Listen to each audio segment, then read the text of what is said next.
Okay, let's have a look at this bathroom fan. So here you can see the fan inside, and you can see it's a one-way fan. When it stops blowing, that comes down so air doesn't get back down inside.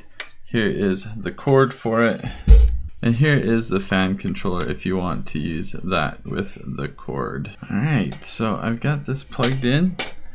It is off. Let's turn it on high.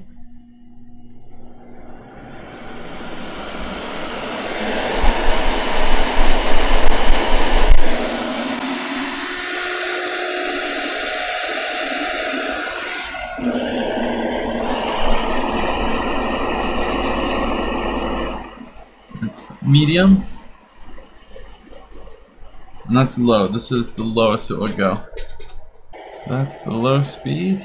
This fan controller does not have to be used. You can plug it in directly if you want, and it will just take the place of high.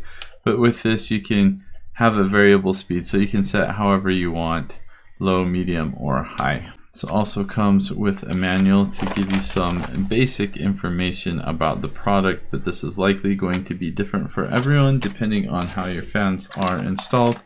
Information about the controller as well, and then some hardware for installation if this works for your setup to install. This fan can be used for a bathroom or kitchen exhaust, and it's nice that it has a variable speed control. This was sent to me for free so I could evaluate and do this video. Thanks for watching.